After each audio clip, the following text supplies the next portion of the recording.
Hello and welcome to the brand new Porsche Taycan. We've got it from the Porsche Center Magdeburg as a base variant for a test drive, which means it's purely rear-wheel drive but with a big battery. We want to show you what the new Porsche Taycan can do from the outside and inside, and especially what it can do on the road. In a comprehensive test drive, we'll see how well the new base model drives and explore its technology features, interior comfort, and efficiency. We'll also examine its performance under different conditions, ensuring you get a full picture of what this vehicle offers. In a second video, we'll show you the fuel consumption on the highway at 100, 120, 140, 160 km/h. We're doing the charging check at the HPC fast charger. How fast leather goes from 10 to 80% is reported to be 17 minutes. That would be sensational.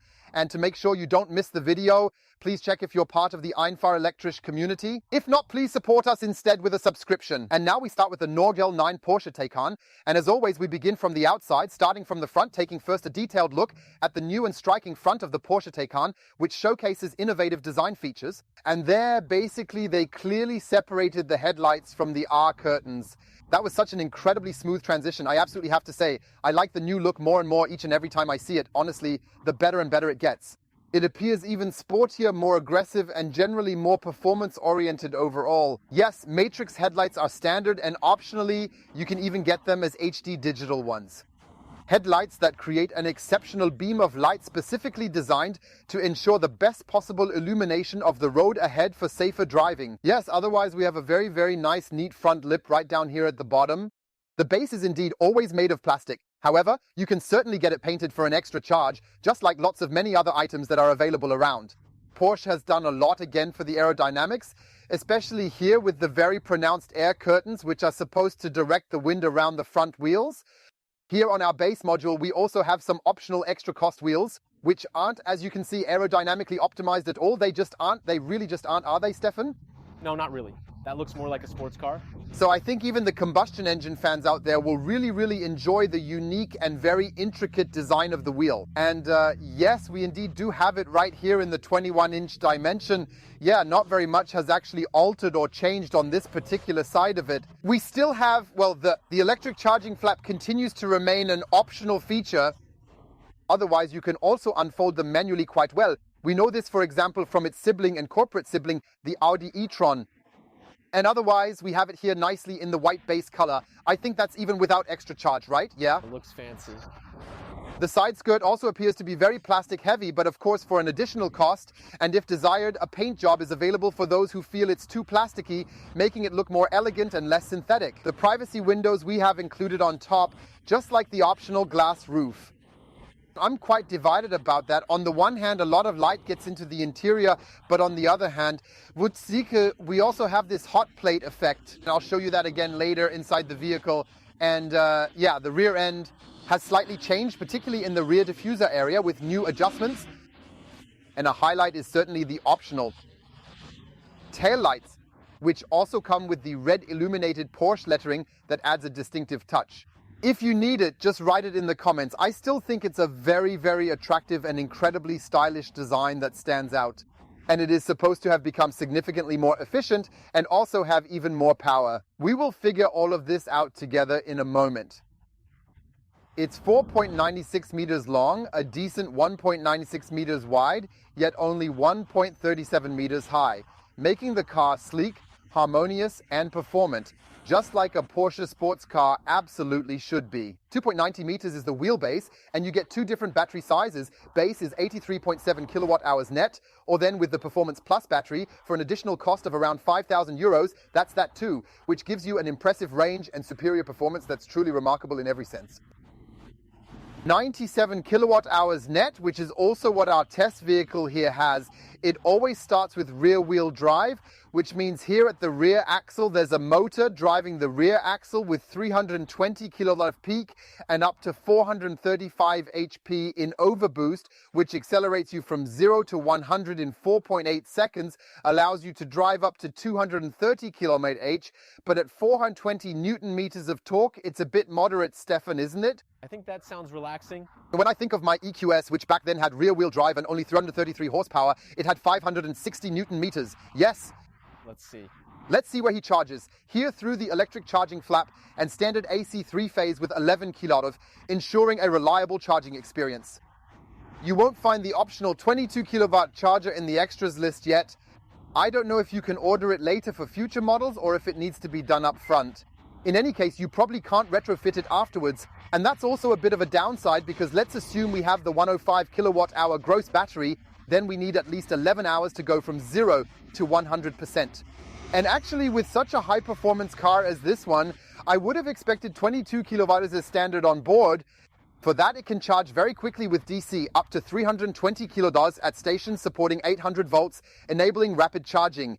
This means less downtime and more convenience for users, ensuring efficient travel. This means under 18 minutes from 10 to 80%. And here again, Porsche has eliminated the cold gate, developed a new battery chemistry, created new charging systems, which ensure that this maximum performance also vary quite regularly. Then it eventually gets started, and that's very important, because the Porsche driver usually doesn't have time to charge. What Porsche got right from the very beginning is thinking about electromobility in a way that maximizes the use of every available space. That means we also have a frunk under the front hood here with 84 liters, which roughly means you can imagine it as a small suitcase fitting in carry-on luggage, adding to the overall convenience and practicality of your travel arrangements. Fits here under the covers, that's the onboard toolkit. And of course the first aid kit, yes, easy to find when needed. And otherwise, he's naturally equipped the usual technology here in the back, which you need, leading up to the higher end Taycan models. You can get it as an all-wheel drive variant, as a 4S. You can later get it as a GTS. You can get it as a turbo, as I believe Turbo S, and as a Turbo GT.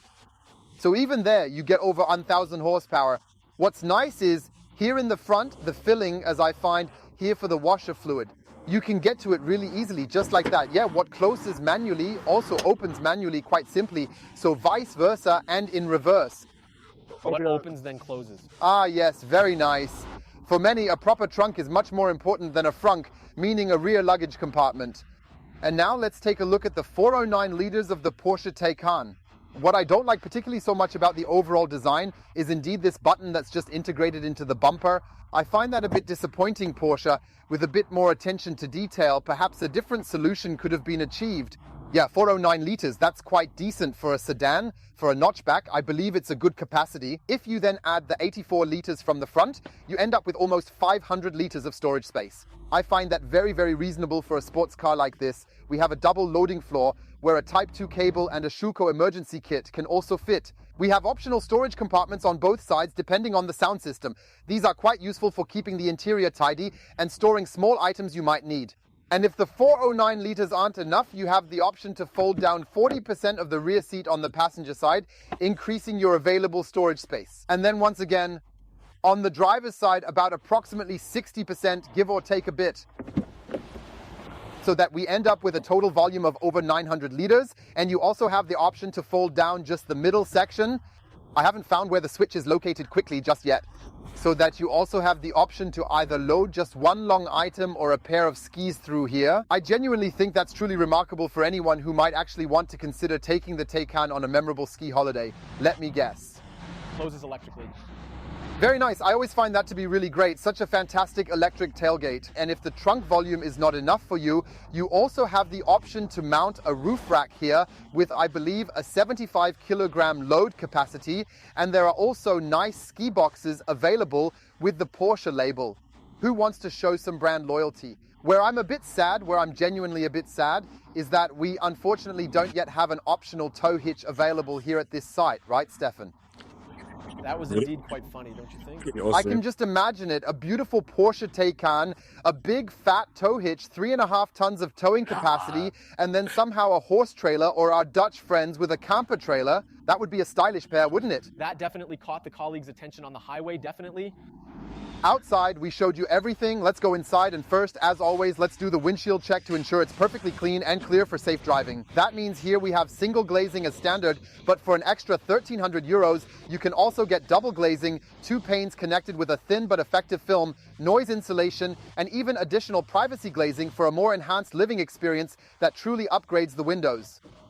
We shall also test simple glazing later on for potential noise development. We've got our decibel meter with us and want to take a look here at the base to see how the Porsche Taycan is equipped. Up here we have nice, softly foamed plastic If you choose the full leather package for around 3,500 euros extra, you'll get a nice leather covering with stitching up here too.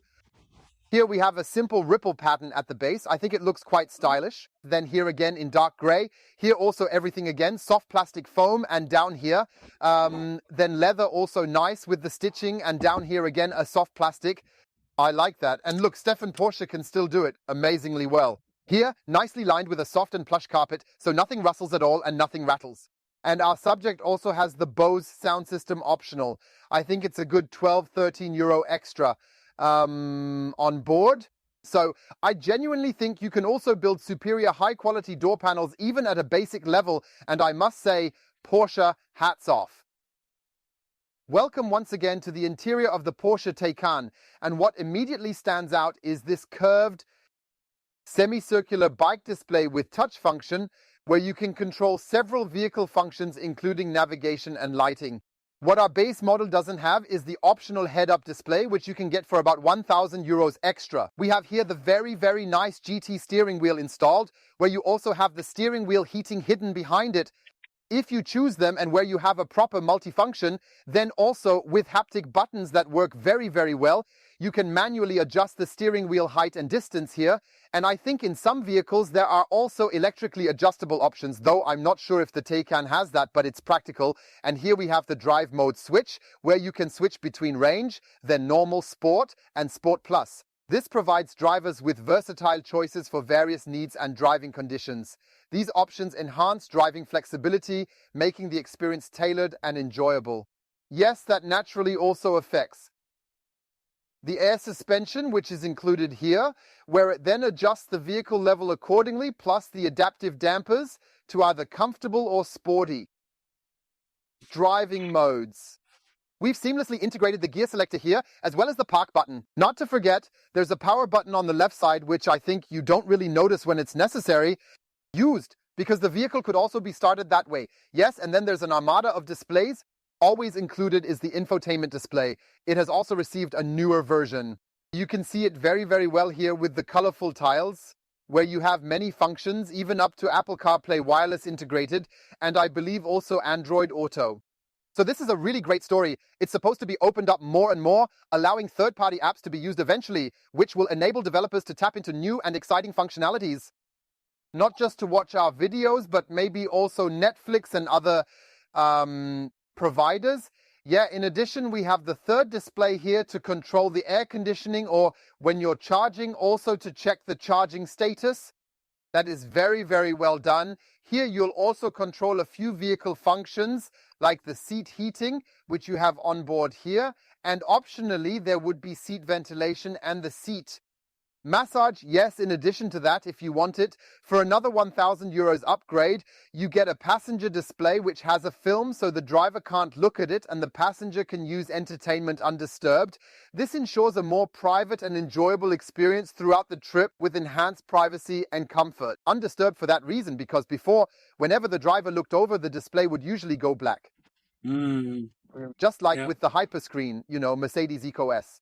What you definitely need are two really nice cups. Here again, where we surely already have our sound cup and our draggy, because we also want to measure the performance later. And then we have here a nice compartment to open up.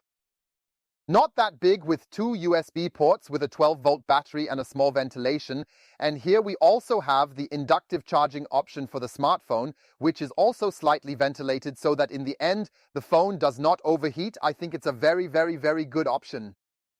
The view through the passenger door shows again very, very well the layout of the entire dashboard, as well as all the different controls and various features included in this particular model. Very nice. Then here's the structure, and as you can see, there's this incredibly large center console here. I think there are also battery packs built in. By the way, it goes all the way to the back. That essentially means we don't have a level the same height in the rear footwell area of the back. What's really, really nice here is this little storage compartment where my men's pouch fits perfectly, or a small lady's handbag. But what I'm missing is that this edge extends a little further here, because when we take a fast turn, my little table flies around, right? That's not so nice either. Yeah, but Porsche seems to be cutting corners somewhere, right? There's still another small, subtle gradation that's currently missing, yes. What's really, really nice is the standard seat that's here in the Porsche Taycan. He has at least partial leather trim included in his car, but I actually quite like it a lot. Has a proper shoulder support, nice adjustable lumbar support, light but comfortable shoulder padding, and an integrated adjustable headrest for better relaxation. But I do recommend the comfort seats for an extra charge. I think they're around 1,400 euros if I remember correctly, because you also get a comfort cushion, and that's all a bit softer. Then finally installed, and the comfortable seat can be effortlessly adjusted in 14 ways. Optionally, there is also the sport seat, the adaptive one. I believe it costs around 2,000 euros extra, and then you really have a seat that you can adjust in 18 ways accordingly. I think if you choose a storage package, I don't know if it still exists, you have a little compartment down here. That's always important because back in my 911, I used to put my small herding pouch in there, and I still do. You know? Yes, perfect. Making sure it's nicely secured, that's an important invention. Yes, we've got the glove compartment too. Very, very nicely lined with felt, just as it should be. That fits the essentials right down to the onboard manual. Yes, and otherwise you can see here very, very nicely, if Stefan films up there, not only the black interior, but also this huge glass roof, but you know it from my Audi e-tron GT still, very, very heat sensitive. Even now when I touch it, it's already very warm with the May sun. Now just imagine you've got the July-August sun beating down hard. Then you've got this reverse stovetop effect, like having a heat plate from above, and I'm just missing a sunshade and a solo. It's still not perfect. I think there is, I don't know, I think for 3,500 euros extra, there's another kind of glass roof where you can dim sections like this, but that doesn't really bring a 100% solution either, right, Stefan? Yeah, I don't think so either. It's pretty That's also quite... Yeah. So somehow Porsche, a simple blind, that would be helpful, right? That would definitely be better. We want to thoroughly check out the rear seat space with you today. I am 1.85 meters tall and weigh 99.9 kilograms. And we will see how I managed to get inside here. And of course, everything is somewhat restricted a bit by this coupe-like line in the Gran Turismo, a factor that definitely adds to the vehicle's unique aesthetic and design appeal. And back here in the rear, I've got a fair amount of space since Stefan generously positioned the passenger seat just past the B-pillar, allowing me to stretch out my legs. But if we're honest, it's all cramped, it's all compact. It might be quite comfortable for a certain distance, which Porsche has handled well. They've basically cut foot slots with ventilation into the battery pack, so you can sit a bit more comfortably here. We have a center armrest with two convenient and practical cup holders located right where my elbow naturally rests. Who comes up with such ideas, I always wonder. Why? Here, it would have been just comfortable to have it nicely enclosed and softly padded. And yeah, otherwise the question is, can you travel long distances in the Porsche Taycan with 4 people, Stefan? Yes. I don't really see it that way. That would be quite uncomfortable then. And we have here driver and passenger side child ISOFIX mounts. But if you have the seat back and down just like I do, then it will get pretty tight with the bulky child seat in here. In the seating area, we already have a beautiful, yes, actually hard plastic that's kind of molded a bit. I'm also missing a small handy pocket where I could at least put some essential items like a tablet or a newspaper. Here we have a very nice thick center console where the battery pack is naturally well housed. That is also suboptimally solved, but that's primarily due to the height of 1.37 meters, which is necessary just to actually fit such a massive battery into the Taycan at all. And what do I really have to say? What's really unacceptable, Porsche? Honestly, I mean, I'm picky, but look, Stefan, this is all plastic. Please take a look at this. Hard plastic, yeah, it doesn't look premium to me. Sorry, Porsche, the seatbelt rattles, and honestly, it's surprising given Porsche's quality. So that's not nice at all. Sure, you can get everything upholstered with racing tags like microfiber, Alcantara for an extra charge. You can leather it too, sure. But then you're somewhere at the base Portal Taycan around 160,000, 170,000 euros. So, and if we're being honest here, we have to admit you always want that I am constructively critical. Where does a basic Taycan from 1 to 2 years of previous ownership lie? And for those friends who love to travel together in a group of 4 with a bit more luggage, Porsche thoughtfully considered the Taycan and offers the Sport Turismo, which is essentially the wagon, though technically you can't call it a wagon, developed. where you have a bit more storage space in the rear, but also a higher roofline here, which gives you more space in the back than in our base Taycan, allowing you to comfortably fit more luggage or accommodate taller passengers with ease. I'd say we've chatted long enough. We've shown you everything outside, we've shown you everything inside, and now we finally want to let the Porsche Taycan fly a bit and get a thorough and comprehensive driving report, what he's truly capable of achieving. We started our journey here from the Porsche Center Magdeburg, and now we want to explore together with you how the brand new Porsche Taycan drives and handles on the road. On board here is the advanced Porsche InnoDrive, which offers a mix of semi-autonomous features for driving control and convenience. That means he perceives speed limits through both traffic sign recognition and the navigation system, where he predictively adjusts the car's speed to the limit, ensuring compliance with the rules and enhancing road safety during various driving conditions. That means if 70 km/h quickly comes very soon, he would sail out at 70 km/h speed. That means reduce your speed, then drive at 70 km/h at the sign. And then after the 70 limit, please accelerate back to the newly set speed or return to the previously set speed as usual. Additionally, you have a steering assistant that works very, very well. You can see here that he's confidently and skillfully managing the center of the lane very, very smoothly and efficiently. And that is also exactly what we want today in a modern car, that the semi-autonomous systems work really, really well, ensuring that drivers can experience a higher level of convenience and safety. Let's switch to the other perspective again. Here you can see very, very well how he also turns the steering wheel to take the curve very, very cleanly right in the middle of the lane. I must say, InnoDrive keeps getting better. I vividly remember it from the 911, and it wasn't nearly as impressive as it is now in this current Porsche Taycan. So if you ultimately decide on a Taycan, you'll truly experience an exceptional level of performance. I'd always choose the InnoDrive because you always get the lane assist included with it. However, if you just take the adaptive cruise control, then you don't get the lane assist, which can be a significant drawback. One advantage of the Taycan is that anything you mostly forget during the configuration, you can rent later for a certain period or even purchase afterward. Especially when it comes to lighting, I think when it comes to InnoDrive, and I also believe comfort close is included as well. We would like to measure the interior noise together with you at 50 km/h.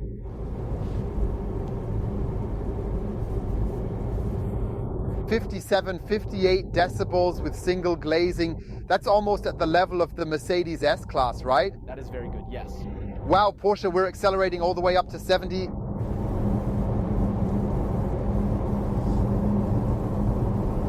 (63, 64 decibels. That's also a very, very good value. Just for comparison, the VW ID.3 has 70 decibels, and we accelerate to 100 km/h.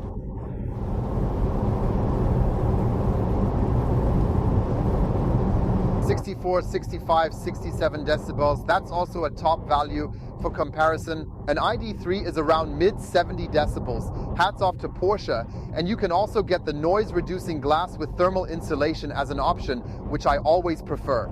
So it would need to go down by 1, 2, 3 decibels, right? Yeah. Then it gets very quiet here. Very nice.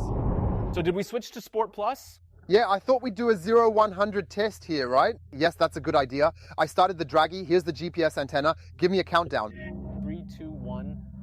Recently, OpenAI became cautious about outputs that could harm or disinform. As a result, models like GPT-4 are fine-tuned to be reserved, less likely to provide inappropriate content. That's intense. Right? So I really have to tell you, even the base Taycan 320 kilowatt 435 HP is really fun. And if we transfer that, then maybe even consider getting a luxurious Porsche Taycan GT as a viable option. What the heck is going on here? It definitely needs to have more impact. Wow. And I have to say, that's why I simply love Porsche. Does he keep his promise? You know, that's the great thing about Porsche. You can just, anyone like you and me, get in this car, activate the launch control, drive a few kilometers first, and a Porsche delivers and performs. And here from 0 to 100 measured with a Draghi, 4.89 seconds, factory spec 4.8 seconds, 0 to 50 in 2.26, and 0 to 60 in 2.69, we can leave out the quarter mile. Because we simply did not continue accelerating as we stopped and stayed at 100 km/h. And that's just the awesome thing about Porsche, that it always delivers and performs. And that's just awesome. Like left foot on the brake, right on the gas. He starts the launch pad, right? Back off already. And so the second thing is what at Porsche truly, but truly in every single challenging situation, even without a doubt, can a carbon brake operate without a ceramic brake? Does that work, Stefan? From 100 to 0? And that's the simple beast. It consistently brings its 33, 34 meters, occasionally even a bit more. And I really have to say that's just like the Porsche experience, because they can simply achieve both acceleration and deceleration seamlessly and powerfully. And that is simply super cool. And what the Taycan can also do is the incredibly efficient cruising mode, allowing for a smoother driving experience. Yes, seen and be seen. You simply drive to a charming little village located in Saxony-Anhalt and take the time to thoroughly enjoy your beautiful surroundings nicely at number 29. And everyone who is standing by the garden fence is at first like, wow, what an incredibly cool electric Porsche, right? Absolutely, we would do it the same way. And what is just super awesome, which you can also get optionally, and I would recommend it, is the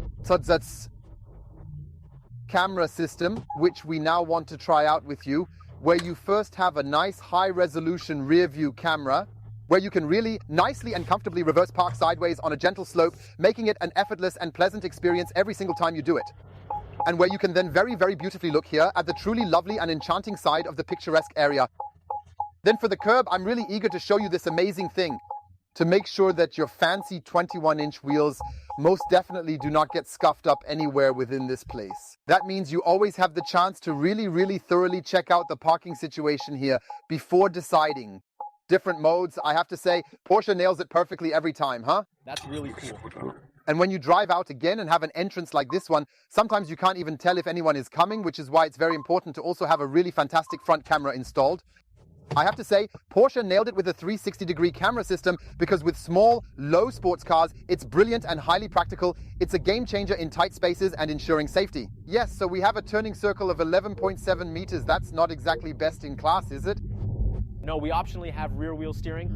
Indeed, they do exist, but they are actually meant to enhance driving dynamics, so to improve driving performance. I don't know exactly how many degrees. It used to be 2.5. I think it's now 4 degrees that Porsche has there. The rear axle steers or counter steers. Unfortunately, our test subject doesn't have this here, but I think it has a negligible effect on the turning circle. So if you compare a Mercedes EQS with a 10-degree rear axle steering, it goes from like 11.90 meters to I think 10.90 meters. A single meter can sometimes... About a meter, 11 meters. Well, I mean, sure. If you need to like turn it into some situation or something. Well, a Porsche driver doesn't turn around, he just accelerates more. He is faster anyway. Yeah, absolutely.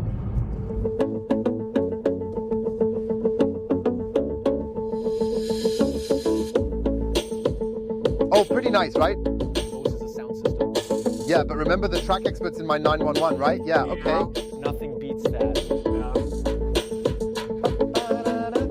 And that's the question. So what I would definitely recommend to you is don't go for the standard sound system. It's okay, but no revelation. Bose is actually a master ref, right? Yeah, and if you have the money, honestly treat yourself to a Buermeister. At least give it a proper try and see how you like it. Where Porsche aims to make advancements is in the infotainment sector, including route and charge planning, as well as voice control. Let's give it a shot by saying, hey Porsche, could you drive us to Munich to the Viktualienmarkt, please?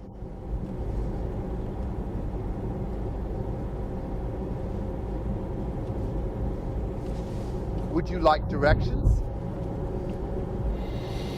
Yes, that's pretty smooth. But if we think about the Tesla Cybertruck, that went really smooth. Yeah, probably faster processors and stuff.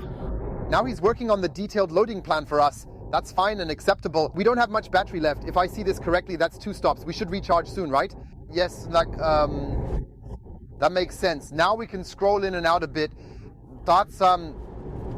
Right, that's perfectly fine. Yeah, it's smooth. That fits.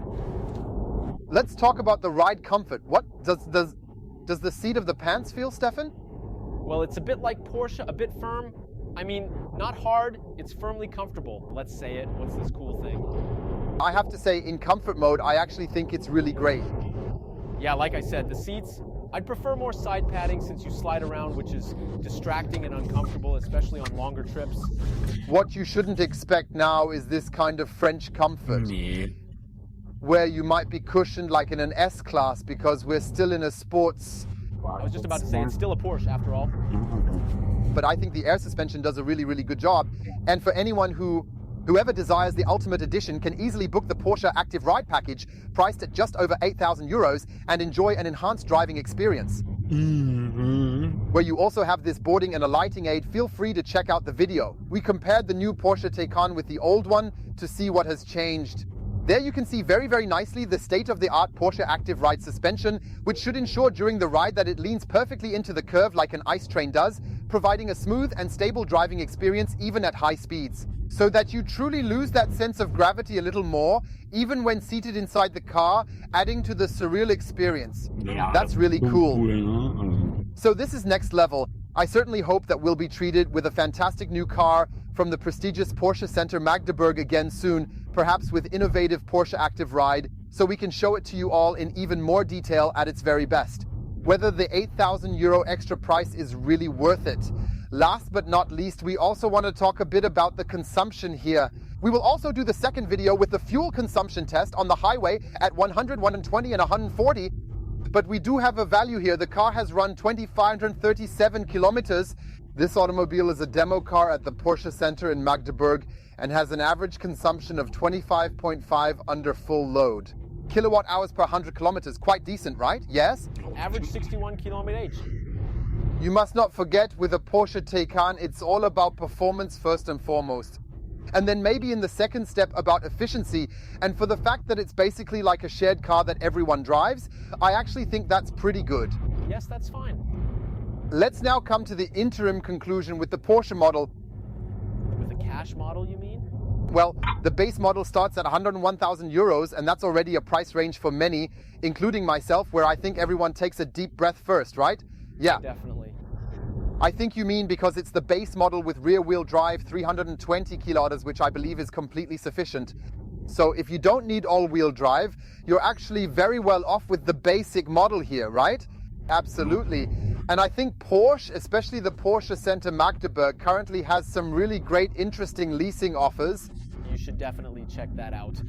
So don't always be fooled by those gross list prices, but rather look into the details carefully to see what specific offers the individual manufacturers and dealers have available. Yeah, conclusion, Porsche Taycan base model. Our car has a gross list price of 123k with a few essential extras.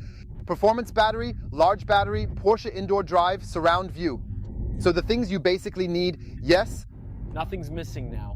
And I have to say that's a Porsche that I believe you can get through life with quite well. I think so too. And whoever likes the equipment list or the extras, they're just along for the ride. Anyone can put it together as they want. Performance, top launch controls, travel comfort for a sports car, I find it very comfortable too. But tight, we need to consider that, of course. It's just a Porsche. Exactly. And in terms of range, with the big battery, we should actually be able to manage 300 to 400 kilometers. Quite sufficient, right? And for that, we'll make the second video. Be sure to check it out, where we'll look at the consumption choice, the charging check, and also see how it performs on the highway. Also Sathi. And with that, we've come to the end of the first video with the Porsche Taycan. In the end, I hope you enjoyed the video. Give it a thumbs up. Please check if you are part of the einfach elektrisch community. If not, we would be happy if you supported us with a subscription, and then you also won't miss the consumption test and the charging check with the Porsche Taycan. Thank you all so much for watching. Stay healthy and see you very soon. Your OLLI. Hey there, Stefan. With the new Macani, right? Yeah, they really did a fantastic job with the switch, but here it's definitely not really a looker, is it? With the lump here in the bumper too? Yeah, I don't know. It looks like they tried but failed, right? Really.